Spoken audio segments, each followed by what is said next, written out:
Au lieu de chercher à paraître riche, il faut chercher à être riche. Il existe une voie pour devenir très riche qui ne requiert ni votre temps, ni des investissements, ni des économies. C'est l'autoroute du millionnaire. En fait, si vous regardez de plus près, vous verrez que la richesse n'est pas un événement. Ce n'est pas quelque chose qui vient d'un coup, c'est un processus. Et il y a 3 cheminements qui vont déterminer votre richesse financière. Le premier cheminement est le trottoir, qui vous destine à médiocrité financière. Ici, au lieu de chercher à être riche, les gens qui empruntent le trottoir cherchent à paraître riches.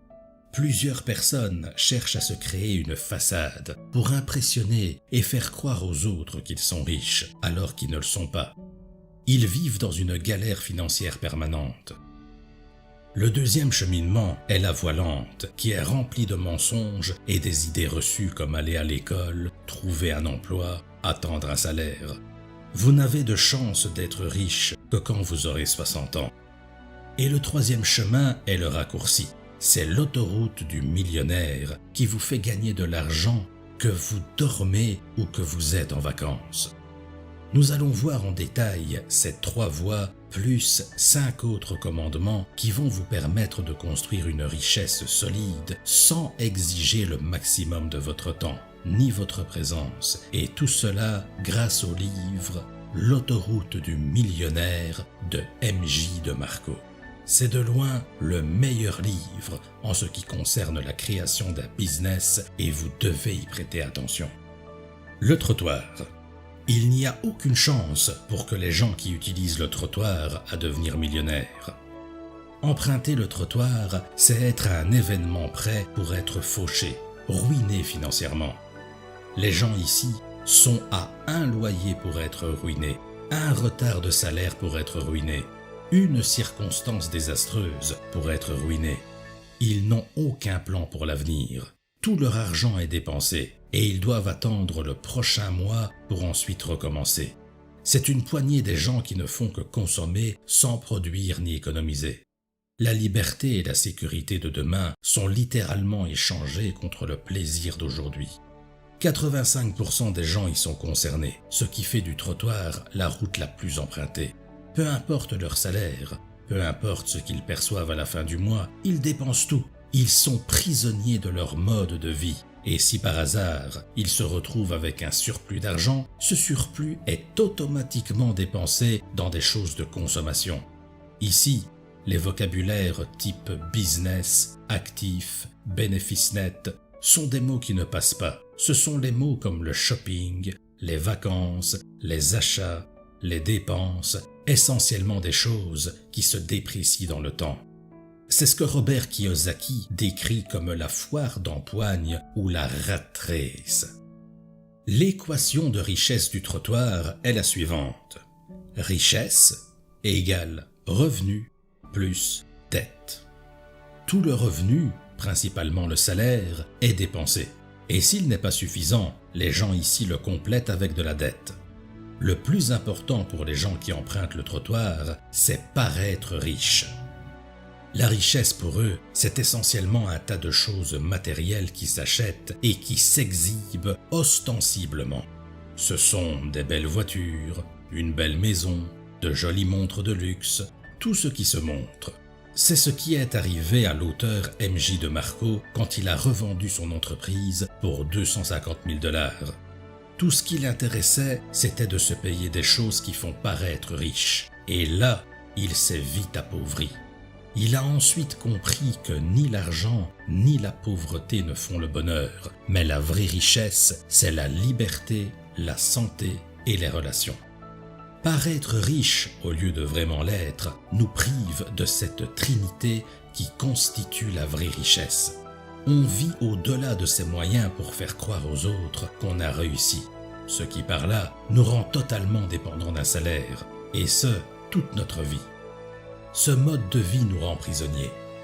Mais tandis que ceux qui empruntent le trottoir sont prisonniers de leur mode de vie et de leur désir de paraître riches. Le chemin lent. Ceux qui empruntent le chemin lent sont ceux qui ont été formatés très tôt par la société à l'idée d'aller à l'école, obtenir un diplôme, trouver un emploi, économiser un pourcentage de son salaire, investir et espérer prendre sa retraite quand on a 60 ans pour enfin vivre sa vie. Ils vont généralement sacrifier tous les jours de la semaine pour n'avoir que le week-end. Ils vont sacrifier toute leur jeune vie pour espérer une meilleure vie quand ils seront à la retraite. Toute la vie d'aujourd'hui est sacrifiée pour espérer une meilleure vie demain. Cette catégorie est composée des gens qui sont généralement sérieux et dans leur travail et pour leur avenir. Ils ont appris de leurs parents, de leurs professeurs et de la société en général qu'avoir une maison est un actif, qu'il faut vivre en dessous de ses moyens, qu'il faut travailler dur et le plus longtemps possible avec des heures supplémentaires s'il le faut, qu'il faut ensuite investir en bourse pour faire fructifier son argent. Mais voici tout le problème avec ce cheminement. Ce plan repose sur des éléments que vous ne pouvez pas contrôler. Quand vous investissez en bourse et qu'il y a une crise financière, tout votre investissement est détruit et c'est quelque chose qui est hors de votre contrôle. En ce moment précis, il y a des milliers de personnes qui ont investi tout leur argent dans les actions ou les cryptos. La crise financière est venue tout détruire. Ces personnes ont tout perdu. Dans votre travail, vous pouvez être en désaccord avec votre patron et vous pouvez vous faire licencier à tout moment. Ce n'est pas quelque chose que vous pouvez contrôler. Un plan qui repose uniquement sur des événements hors de notre contrôle est quelquefois pire qu'une absence totale de plan. L'équation de la richesse utilisée par le chemin lent est celle-ci. La richesse égale votre valeur sur le marché, c'est-à-dire votre salaire, plus vos investissements sur le marché financier qui reposent essentiellement sur les intérêts composés. Supposons que vous travaillez 35 heures par semaine pour un salaire de 2 000 € par mois. 10 000 € investis aujourd'hui peuvent valoir 2,5 millions dans 40 ans avec un taux de rendement de 15%. Mais le problème, c'est que premièrement, les taux de rendement sont imprévisibles. Vous n'avez aucun contrôle sur ces taux. Deuxièmement, il y a le facteur temporel. Vous devez attendre 40 ans. Et ce qui, lié au temps, limite la richesse. Vous n'avez que 24 heures dans une journée. Si vous voulez doubler votre salaire, vous devez doubler vos heures de travail. Au lieu de travailler 35 heures par semaine, vous travaillerez 70 heures par semaine, 12 à 14 heures par jour. Mais vous ne pouvez jamais travailler plus de 24 heures par jour, car nous n'avons que 24 heures par jour, et ça limite l'argent que vous pouvez générer en un jour. Ce qui est lié au temps limite la création de la richesse. Ces variables ici sont limitées et incontrôlables. Donc, on peut voir que cette voie lente de la création de la richesse n'est certainement la plus appropriée pour créer une richesse. Empruntez plutôt le raccourci suivant, l'autoroute qui est le chemin des millionnaires. L'autoroute utilise tout un vocabulaire différent. Ici, on parle d'actifs, de résultats nets, d'entreprises, de bénéfices, et non plus de salaires, de petites économies, de diplômes. Si vous empruntez l'autoroute, vous êtes sur une voie sur laquelle vous êtes maître de votre destin financier. Vous n'aurez aucune limite sur votre plan et vous seul avez le contrôle. L'autoroute, c'est chercher les besoins des consommateurs et répondre à ces besoins. L'autoroute, c'est arrêter de courir après l'argent et commencer à courir après les besoins. Arrêtez de penser à votre entreprise en fonction des désirs égoïstes, qu'il s'agisse d'argent, de rêve ou de la tendance à faire ce que l'on aime. Au lieu de cela, recherchez les problèmes, de besoins, les difficultés, les déficiences de services et émotions et faites-le de manière intelligente. Si au lieu de faire une séance de coaching individuel, vous faites une série de vidéos coaching et la vendez en ligne 10 000 fois, vous empruntez l'autoroute. Si vous écrivez un e-book et le vendez 15 000 fois, vous empruntez l'autoroute. Si vous créez n'importe quel produit numérique et le vendez des milliers de fois, vous empruntez l'autoroute. Votre source de revenus n'est plus le salaire, mais un système d'entreprise que vous pouvez contrôler et qui n'est pas limité. Vous pouvez contrôler le prix auquel vous vendez vos produits et la quantité de produits vendus n'est pas limitée. Vous pouvez en vendre autant que vous voulez, que ce soit des produits physiques ou numériques, comme des formations ou des logiciels. Quand vous utilisez cette voie, l'équation de la richesse est celle-ci. La richesse égale votre bénéfice net, c'est-à-dire le nombre d'unités vendues multiplié par le bénéfice unitaire, plus la valeur de votre actif. Si vous achetez en Chine des coques pour iPhone à 1 euro l'unité, que vous revendez en ligne pour 10 euros l'unité et que vous dépensez 2 euros pour acquérir un client, votre bénéfice net est de 7 euros. La valeur de votre actif est corrélée au profit que vous réalisez. Plus votre profit net augmente, plus la valeur de l'actif augmente aussi. Et voici le point intéressant ici. Ce sont deux facteurs contrôlables et illimités. Si dans l'exemple précédent, vous faites un bon marketing et que vous attirez 1000 clients par jour, vous êtes à un potentiel de 1000 clients par jour. Si vous comparez cela à la première variable de l'équation de la voie lente dont dépend le salaire, le nombre d'heures travaillées d'un côté, vous êtes limité à un multiple de 24 heures par jour et de l'autre, vous êtes limité à un multiple de 1000 clients. Qui a le plus de chances de générer des millions ? En plus, si on ne peut pas dépasser la limite de 24 heures dans une journée, on peut facilement augmenter la limite d'unités vendues. Dans son exemple, MJ de Marco vous montre que l'augmentation d'1 seul % de vente lui rapportait 480 $ par jour, soit 14 400 $ par mois. Combien faudrait-il de temps à un salarié pour atteindre ce montant ? Et en augmentant le prix de 0,5 $ par produit vendu, il passe d'un bénéfice de 8 000 $ par jour à 10 800, soit un total de 84 000 $ supplémentaires par mois. Quand vous empruntez l'autoroute, vous ne devenez pas que consommateur, vous devez être également producteur. C'est là toute la différence avec les autres voies. Dans la voie lente et le trottoir, les gens sont enclins depuis leur enfance à penser à consommer au lieu de produire. L'autoroute veut que vous pensiez comme un producteur, que quand vous rentrez dans un magasin, au lieu de penser à acheter, vous switchez votre manière de voir les choses et cherchez à savoir comment ce magasin déploie sa stratégie marketing, comment elle procède avec ses ventes en ligne, etc. Et être producteur inclut tout un tas de choses. Vous pouvez créer des logiciels informatiques, vous pouvez créer des blogs, des vidéos YouTube. C'est tout un catalogue de choses qui sont généralement des actifs et qui apportent de la valeur au plus grand nombre. MJ de Marco a sélectionné quelques types de business qu'il appelle des arbres à billets que vous pouvez créer et qui font partie de l'autoroute de la richesse et dont le revenu n'est pas du tout attaché au temps que vous y consacrez. Premièrement, il y a le système de location. Cela va de l'investissement locatif aux brevets et marques déposées. Ce système prend beaucoup de temps pour être mis en place, mais une fois que vous l'avez établi, il vous rapporte un revenu illimité dans le temps.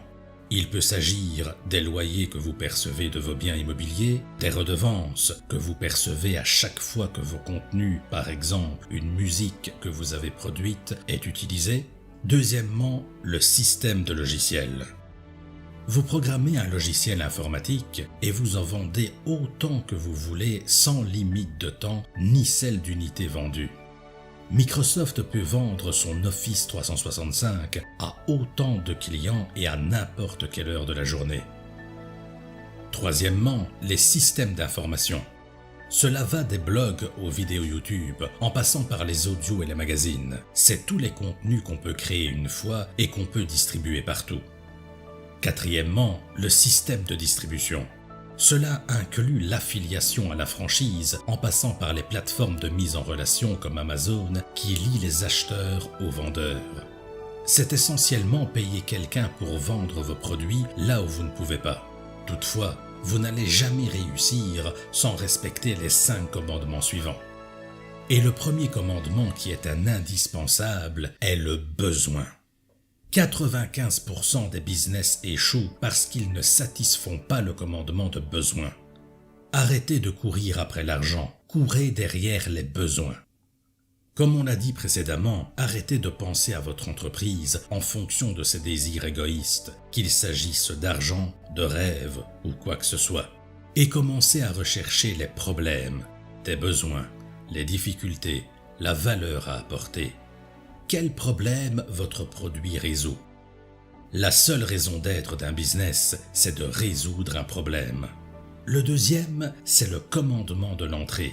L'idée ici est de construire un business où il y a des grandes barrières d'entrée. Si la barrière d'entrée dans un business est nulle, attendez-vous à ce qu'il y ait une grande concurrence. Potentiellement, le business aura du mal à fonctionner. Mais s'il y a une grande barrière d'entrée dans le business, il sera difficile pour quelqu'un de copier votre business. Le troisième commandement est le commandement du contrôle. L'idée ici est de pouvoir contrôler chaque étape de notre business, que ce soit le prix ou la quantité des produits que nous vendons. Ce commandement est un peu subtil et difficile à satisfaire. Voici pourquoi beaucoup de gens ont leur business qui tourne autour des plateformes telles que Facebook ou YouTube ou Google. Un changement dans l'algorithme d'une de ces plateformes peut résulter au changement du business entier et on n'a aucun contrôle.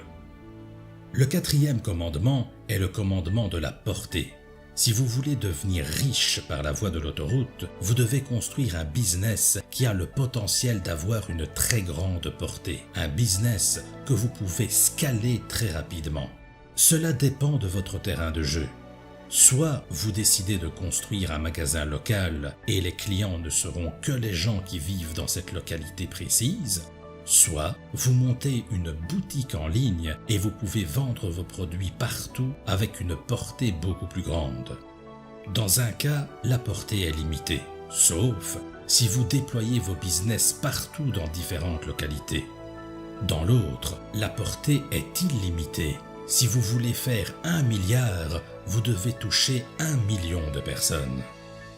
Le cinquième et dernier commandement est celui du temps. L'idée ici est de construire un business où la valeur n'est pas liée au temps que vous y consacrez. Il y a des gens qui ont réussi à construire un business qui génère des millions et qui ne requiert que 4 heures de leur temps par semaine. Tim Ferriss a d'ailleurs écrit un livre, La semaine des 4 heures, dans lequel il explique en détail ce commandement. Mais encore une fois, l'idée est de créer un business qui ne fait pas de vous un employé, c'est-à-dire qui ne requiert pas votre présence tout le temps, tel que même quand vous partiez en vacances, votre business continuera de tourner. Voilà les 5 commandements que vous devez respecter si vous empruntez l'autoroute du millionnaire. N'hésitez pas à lâcher un like si vous avez aimé cette vidéo